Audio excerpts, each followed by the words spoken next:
Hey everyone, this is Karen Waksman, founder of Retail MBA. Today we're going to be talking about selling to giant foods.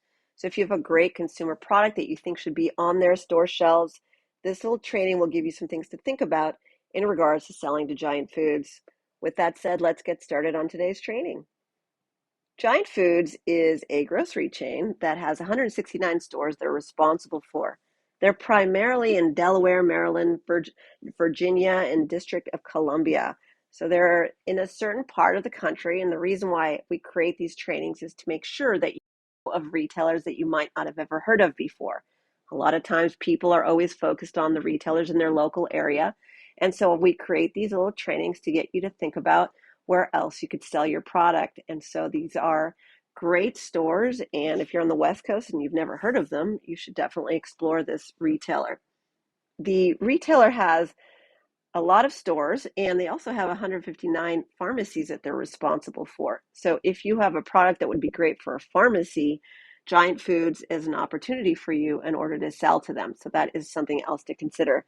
They sell all sorts of stuff at pharmacies beyond just supplements and medicine. They sell accessories and little items for health and well-being, and a lot of different types of opportunities there. Something to explore for sure. If you want to sell to a Giant's Food or any other type of grocery chain, you definitely want to think about the fact that you're going to have to work with a distributor typically a lot of the time. We teach strategies on how to avoid working with distributors, but sometimes you just can't help it. When it comes to groceries, they have a lot of logistical issues because of the fact that the grocery chains are for sure dealing with perishable foods and foods that they have to make sure get sold quickly. And so they need to make sure that shipping and deliverability and everything is streamlined for food. When that happens, they usually work with distributors because distributors can buy products from a bunch of different people, streamline the process, and put it back into stores. And that's why all these grocery chains are always looking for distributors to streamline their process. What that means for you is that you're probably going to have to give up a piece of the pie for your revenue opportunities, which means 20 to 30% of your revenue will go toward taking care of the distributors, meaning that they expect a deep discount to be able to work with them, and they expect money for their time. So you do lose money on the opportunity in regards to working with distributors, but sometimes it's not helped. You have to deal with that when it comes to retailers. We have strategies on how to support the distributors to ensure success, longevity, make sure that you're making money with them. And you can learn more about what we're up to at retailmba.com. But ultimately, you're going to have to deal with distributors a lot of times, and that's something to consider. The other thing to consider for Giant Foods is that they are a company that also owns Martin's Foods. So one thing to think about is Martin's Foods is another chain within that organization, which means that they are both owned by the same company. The reason that matters is because if you find out that a retailer has a way for you to sell to them through one of their smaller chains, that is a huge opportunity for you.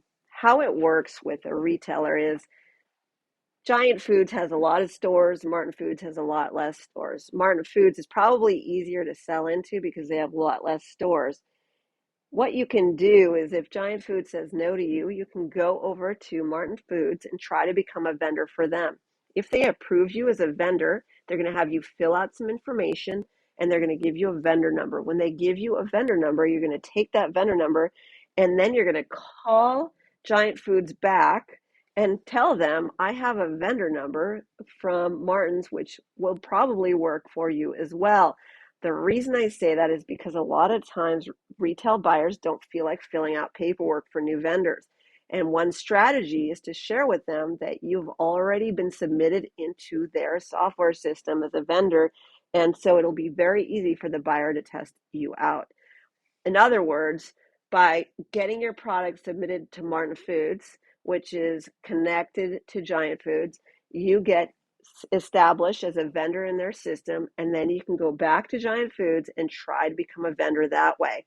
This works with a lot of different retailers. For instance, Macy's and Bloomingdale's, they are owned by the same company. If you're having a hard time getting into one of the retailers, try the other one and see if you can use that strategy to go back to the other retailer once you have a vendor number. Vendor numbers simply are just a number that you receive once you become a vendor, and they track everything that you're doing and make sure that you're a good vendor and so forth. And that's pretty simple, but the bottom line is, as a golden nugget for those of you who are really struggling to get into this grocery chain, if you like this information, please like, subscribe, comment below. We have information on how to approach, pitch, and sell to grocery chains like Giant Foods listed below. Just go to retailmba.com.